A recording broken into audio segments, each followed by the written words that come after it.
नमस्ते बच्चों, आज हम लोग राजेंद्र यादव द्वारा रचित सारा आकाश के उत्तरार्ध का छठा जो अध्याय है उसे शुरू करेंगे।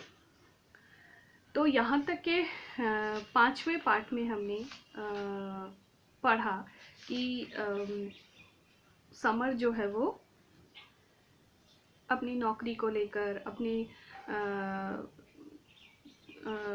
करियर को लेकर सब कुछ को लेकर बहुत ज़्यादा परेशान है और वो चाहता है कि वो बहुत कुछ अच्छा करे, लेकिन उसे बहुत सारी परेशानियों का सामना करना पड़ रहा है और वो इन सारी परेशानियों से अलग होकर अपनी अलग गृहस्थी बसाना चाहता है और वो चाहता है कि वो अच्छी तरह से बहुत उन्नति करे, बहुत आगे बढ़े। अब आगे आपके मन में कोई खुशखबरी मचल रही हो और आप उसे जल्दी से जल्दी जाकर घर सुना देना चाहते हो, तब कोई आपको बातों में उलझाए तो या बहस के एक से एक उलझे सूत्र निकाल कर ला रहा हो तो मन में कैसी झुंझुलाहट आती है। यानी अब जो है उसको नौकरी मिल गई थी, समर को नौकरी मिल गई थी और वो चाहता था कि वो जल्दी से जल्दी जाकर ये खुशखबरी अपने घर पे सुनाए और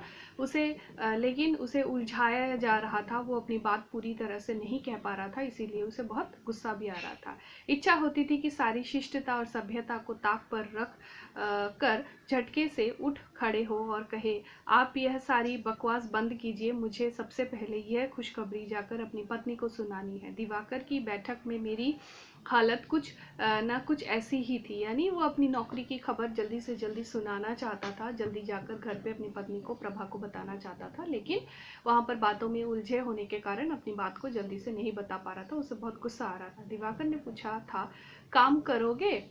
हाँ हाँ मिला कुछ। मैं बेचैनी से उठ खड़ा हुआ। मिला तो सही, लेकिन बहुत दूर है। यानी दिवाकर अब जो है उसे नौकरी के बारे में बता रहा था। कौन सी बात बता रहा था वो यहाँ पर है कि हाँ तुमको तो नौकरी जो है वो मिल गई है, मुझे तुम्हारी नौकरी के लिए एक जगह मिली है, लेकिन बहुत दूर है। दिवाकर ने बताया, यूँ समझो कि शहर से दूसरे सिरे में है, यानी एक छोर से दूसरे सिरे तरफ जाना है। यार तुम बताओ तो सही, तुम शहर की बात कहते हो, मैं दुनिया के दूसरे सिरे पर चला जाऊंगा। मैंने उसके कंधे पर हाथ रखकर कहा। यानी समर जो है वो बहुत ज़्यादा एक्साइटेड था नौकरी के लिए, उसे किसी भी हालत में नौकरी की ज़रूरत थी, इसीलिए उसने कहा कि मुझे शहर के इस छोर से दूसरे छोर की बात कर रहे हो, अगर तुम इस देश से उस देश में जाने की बात करते हो तो भी मैं जाने के लिए तैयार हूँ। शर्त यह है कि 3rd ईयर ज्वाइन करोगे। यानी दिवाकर ने उसको एक ही शर्त पे नौकरी दिलाने की बात की कि तुमको 3rd ईयर ज्वाइन भी करना है और अपनी पढ़ाई भी पूरी करनी है। तो वो तो वैसे भी पढ़ना चाहता था, इसीलिए ऐसे समय या ऐसी जगह नौकरी करना चाहता था जहाँ वो अपनी पढ़ाई रहकर वो अपनी पढ़ाई पूरी कर सके। तो वो अपने काम में जुट गया। तो उसने कहा, हाँ हाँ यार करूँगा, तू बोल तो सही। मैं झुंझला कर भी मुस्कुरा उठा। यानी मैं गुस्सा हो रहा था, मुझे घर जाना था, बतानी थी बात, लेकिन फिर भी मैं खुश हुआ। तो सुनो, काम है एक प्रेस प्रूफ रीडिंग का। यानी एक प्रूफ रीडिंग का काम था, प्रेस में काम था। सुबह 5 से 11 तक का वक्त तय कर आया ताकि वहां से सीधे कॉलेज जाने में सुविधा हो। यानी दिवाकर उसके लिए सारी व्यवस्था कराया था कि प्रूफ रीडिंग के लिए उसे जाना है सुबह 5 बजे से 11 बजे तक, और 11 बजे के बाद वो डायरेक्ट कॉलेज में चले जाए, ऐसी व्यवस्था वो कराया था। तो सुनो, काम है प्रूफ रीडिंग का, सुबह 5 बजे से 11 बजे तक वक्त तय कराया ताकि वहां से सीधे कॉलेज जाने में सुविधा हो। कौन लोग हैं, कहाँ हैं, मुझे बताओ तो सही दिवाकर, देंगे क्या? यानी वो जो है समर जो है वो बहुत एक्साइटेड हो गया जानने के लिए कि कौन से लोग हैं, कहाँ काम करना है, मुझे वो लोग काम देंगे, पैसा भी देंगे। इतनी उतावली नहीं, पिताजी के एक दोस्त का प्रेस है, फिलहाल तो कुछ बहुत नहीं, यानी फिलहाल तो तुमको बहुत ज़्यादा पैसे नहीं देंगे, पिताजी के एक मित्र का प्रेस है, वहाँ पर तुमको काम की व्यवस्था की गई है। लेकिन 2-1 महीने के बाद कह सुनकर बढ़ाया जा सकता है, यानी 1-2 महीना काम करो फिर तुम्हारी सैलरी थोड़ी सी बढ़ा सकते हैं। पहले बता तो सही कि कितना 75, 1-2 महीने बाद 100 कराया जा सकता है, यानी तुमको 75 रुपये दिए जाएंगे और 1-2 महीने के बाद तुम्हारा काम देखकर उसको हम लोग 100 करवा सकते हैं। लेकिन तू ऐसा बेचैन क्यों हो उठा?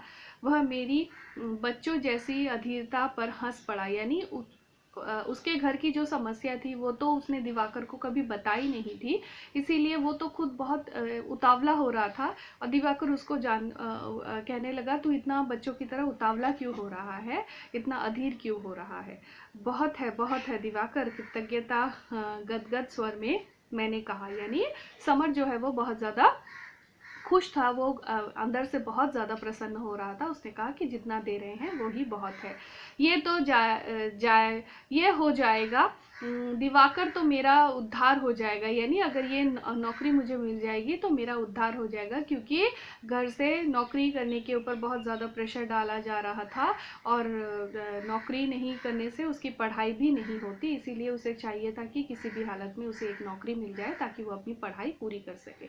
तू नहीं जानता मैं कितना परेशान हूँ, घर में एक पल के को चैन नहीं मिलता और मन में जैसे एक ज्वार उमड़ने लगा। कब चलोगे? चलो अभी चलो। यानी वो अब जाने के लिए जल्दी जल्दी वहाँ पर जाके अपनी नौकरी देखने के लिए, उसकी जगह देखने के लिए, क्या काम उसको मिल रहा है, वो कर पाएगा कि नहीं, सब कुछ जानने की उसे बहुत ज़्यादा उत्सुकता होने लगी और वो दिवाकर को कहने लगा कि चलो अभी चलो। दिवाकर ने एक पल मेरे चेहरे को देखा और बोला अच्छा तो चलो।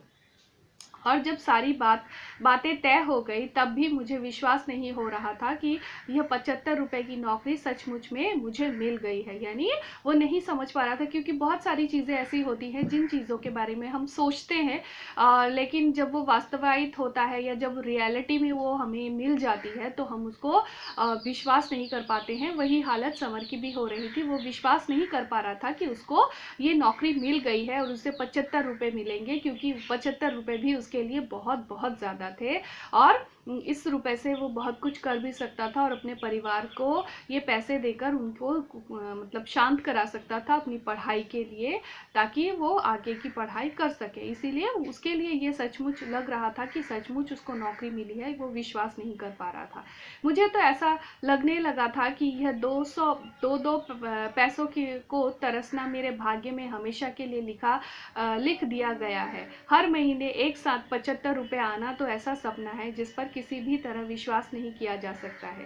बेचारे भाई साहब को इससे कुछ ही ज़्यादा मिलता है, यानी उसके भैया को इससे थोड़ा सा ज़्यादा ही मिलता है। सारा दिन खटते हैं, लौटते हुए मन होता था कि उड़ता हुआ चला जाऊं और प्रभा को कहूं, देख प्रभा मुझे नौकरी मिल गई है। यानी वो इतने एक्साइटेड हो रहे थे समर की, उसे लग रहा था कि वो उड़ के चला जाए और जाकर प्रभा को ये गुड न्यूज़, ये अच्छी खबर सुना सके कि उसको नौकरी मिल गई है।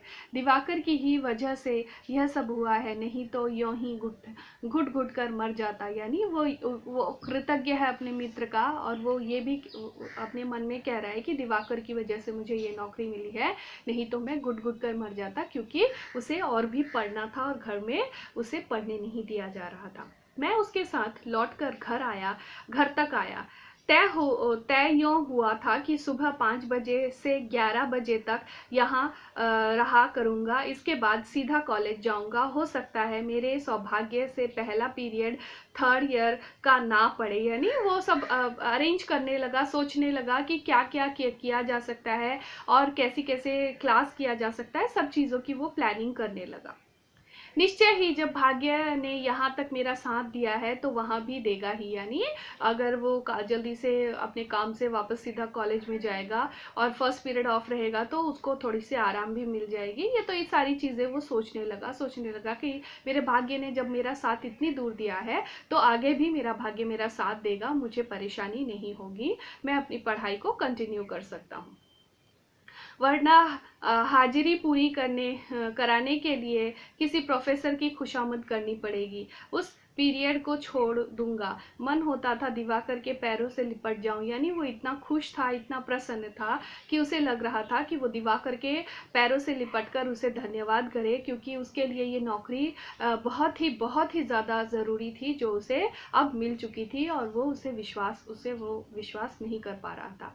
दिवाकर तूने मुझे बचा लिया, यानी वो खुश होकर कहने लगा, दिवाकर तूने मुझे बचा लिया, वरना सच कहता हूँ मैं पागल हो जाता। तू नहीं जानता हमारे घर की हालत क्या है। अब वो बताने लगा कि घर में बड़ी बुरी परिस्थिति है, मेरे समझ में नहीं आ रहा था कि कैसे अपनी कृतज्ञता को व्यक्त करूँ। मेरी आंखें भर आई, यानी समर जो है वो खुशी के मारे उसके आंखों से आंसू निकल आए, और वो अपने दोस्त को कहने लगा, मैं नहीं बता सकता हूँ कि मैं कैसे तुझे धन्यवाद दूंगा। तो आज का पाठ यहीं तक। अपना ख्याल रखना, ठीक से रहना। धन्यवाद।